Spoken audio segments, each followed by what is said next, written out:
5 अनमोल खजाने अगर किसी को मिले तो पहला मानव शरीर, दूसरा पूर्ण गुरु का मिलन, तीसरा उनसे ज्ञान प्राप्त करना, चौथा उनकी पहचान होना और पांचवा उनसे सच्चा प्रेम, जो उनकी भक्ति, जो उनकी शरणागति होना। तो इस पहले पांचों वरदानों को, खजानों को समझेंगे। पहला ये मानव शरीर जो ज्ञान शक्ति कर्म योनि प्रदान है और 84 लाख का चक्कर लगाने के बाद हमें मिला है। ईश्वर भी पशु जोनि, पक्षी जोनि, महात्मा जोनि, नर जोनि, मिश्र जोनि में अवतार धारण करते हैं। तो वो नर योनि हमारे पास है। नर योनि या नारी योनि या मानव जोनि, मनुष्य जोनि में ज्ञान शक्ति प्रदान है ये, और कर्म योगी है और इसमें कर्म किया जाता है जिससे हम प्लस में जा पाएँ और अपने जीवन का लक्ष्य जो 84 लाख शरीरों में प्राप्त नहीं हो सकता, दुख निवृत्ति, आनंद प्राप्ति या सच्चिदानंद लक्ष्य, उसको पूरा किया जा सकता है। तो पहला जो है वरदान या अनमोल खजाना है वो मानव शरीर का मिलना, जिसमें कई करोड़ों कल्प लग जाते हैं। अलग अलग योनियों में लंबी लंबी आयु होती है। किसी योनि में 2000, 5000, 10,000, जब पेड़ बन के तो इससे भी बड़ी बड़ी आयु हो सकती है।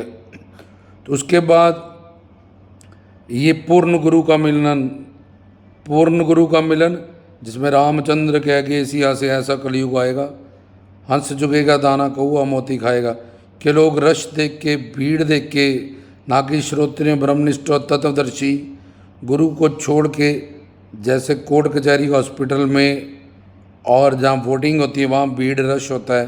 तो इसलिए पूर्ण गुरु की जो परिभाषा वेद शास्त्रों, पुराणों, उपनिषदों के अनुसार उसको छोड़ के सिर्फ रश देख के, भीड़ देख के ही पूर्ण गुरु का चयन करेंगे। उनको रस से कोई मतलब नहीं होगा, रस देख के वो अट्रैक्ट हो जाया करेंगे। तो अब पूर्ण गुरु को पूर्ण शिष्य मिलना और पूर्ण शिष्य को पूर्ण गुरु मिलना, ये कलयुग की बहुत बड़ी विडंबना है। जो अच्छे शिष्य हैं, पूर्ण शिष्य हैं, उनको पूर्ण गुरु नहीं मिलते हैं कलयुग में। कभी कभी किसी किसी को जिसकी प्रारब्ध और संचित कर्मों में इतने पुण्य हासिल किए हों और पूर्ण गुरु को पूर्ण शिष्य नहीं मिल पाते हैं। तो इस वजह से कलयुग में जो हमारा कल्याण है, कलयुग वैसे तो वरदान है कि कम भक्ति करो, कम सेवा करो, कोई करता है तो कई गुना फल हमें मिलता है और कंपैरेटिवली जो और युग थे। लेकिन कलयुग में ये विडंबना रहती है कि सच्चे गुरु को तलाशना, श्रोत्रिय ब्रह्मनिष्ठ तत्वदर्शी, या उनके लिए शरणागति, शरण्य उनके शिष्य को तलाशना बहुत मुश्किल रहता है। कभी कभी कहाँ ये संजोग बन सकता है।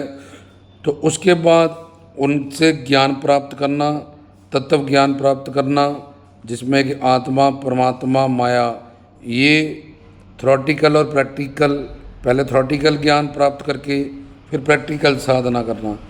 चौथा उस गुरु के भीतर जो ज्ञान है, जो ज्योत है, जो एक पर्सनैलिटी है, वो उनकी पहचान हो जाना।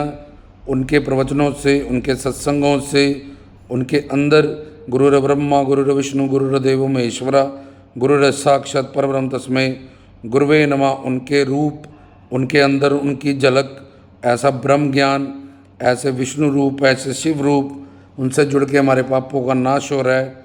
वो हमारे रिज़्क दाता हैं, हमें जो प्राप्त है उसकी रक्षा करते हुए हमारी प्रोग्रेस हो रही है साधना में, और उनकी तन मन धन से सेवा करके अंतःकरण की शुद्धि हो रही है। तो उनकी पहचान हो जाना, इंटरनली उनके अंदर जाके वो भक्ति, शक्ति, वो ज्ञान, वो प्रेम को पहचान लेना, और उसके बाद उनकी सच्ची भक्ति, सच्चे प्रेम या शक्ति, सच्चे शरणागति को स्वीकार लेना। ये 5 अनमोल खजाने हैं। अगर किसी को मिल जाएं तो उसको जन्म मरण से मुक्ति, सच्चा ज्ञान, सच्चे सुख, हमेशा के लिए काल माया से अवतीर्ण, स्वतंत्र, और उसके बाद उसका शासन वो इस काल माया के लोगों से परे जो दिव्य लोग हैं, परम धाम हैं, उसमें निवास मिल जाएगा। उसके जीवन का लक्ष्य पूरा हो जाएगा। जय श्री सतगुरु जोगी पीर धाम।